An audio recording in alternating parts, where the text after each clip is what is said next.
Hello again, everybody. This is Patrick with part 2 of our driving and travel related idioms. The first one that I want to talk about is when you're going too fast, what do? You put on the brakes. Okay? We understand that we could say the brake or the brakes. Okay? And if you are reading very formal instruction manual, it would say to slow down, apply the brakes. But nobody says that. We say we put on the brakes. To put on the brakes is to put your foot on the brake pedal to slow down your car. Now, why am I telling you that? Because we also use it as an idiomatic expression, right? If we say to put the brakes on something, it means that if there was a project that we were doing and we are not quite finished with the project, but for some reason we had to stop doing that project. Okay? The boss told us, here's an example sentence.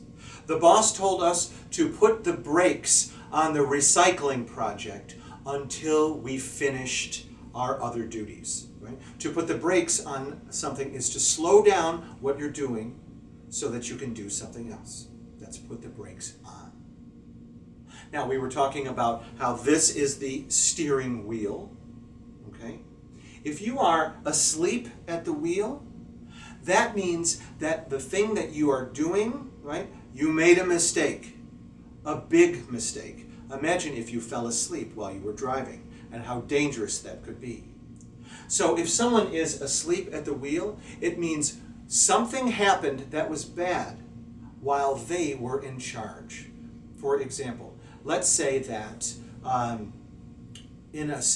they often use this in newspapers to talk about politicians. They might say, well, it seems that the mayor was asleep at the wheel, otherwise he would have prevented the transportation accident from happening, or something like that. Right? In other words, if the mayor was doing his job and paying attention, this accident would not have happened. Asleep at the wheel. Now, I want you to imagine that you are driving your car, okay, and you are driving on a small street where there are houses, okay? There are houses where families live, children might live there, there might even be a school on this street, okay? It's not a city street. You don't want to be driving as fast on that street. And so what many cities will do, okay, I want you to imagine, I'm going to draw something here. Okay? So this is the road, okay? Okay, this is, you like that? That's the road. Now imagine your car is going super fast, right? Now on residential streets, on streets where families live, a lot of times they will build something in the road that looks like this. Okay? So you can't go right? You have to slow down. You have to put on the brakes, okay? So that your car doesn't go like that, okay? This thing is called a speed bump. It's a speed bump, right? A bump is literally this. Imagine, all right, this is me, okay? This is me, okay? Imagine, I hit my head. You know how you hit your head and all of a sudden in a couple hours you get a bump on your head? That's where we get that, right? This is a bump on my head. This is a speed bump, right? It exists to reduce speed. Now, how do we use this? Okay, let's talk about you're doing a group project. Okay, you're doing research, right, for a presentation. Okay, and suddenly you have no internet and you're not able to complete your PowerPoint slides. Right? So the next day you tell your teacher, we hit a speed bump last night in our project. We lost the internet. Right? You were working on your project, you're working on your project, you're working on your project. Oh, you hit a speed bump. It caused you to slow down your work. Speed bump. Cool? Yeah? Okay. Now the last one I want to talk about is another one of my favorite ones. And this is this. To ride shotgun. I want to talk about ride for a moment. When you're driving the car, you're driving the car. Oh, really? I guess what I mean is when you're sitting behind the steering wheel, you are driving. When you're over here, you are riding. Okay? Now this seat next to the driver is called the passenger seat, but it's also called the shotgun seat. Okay? And we all learned this phrase when we were teenagers or younger.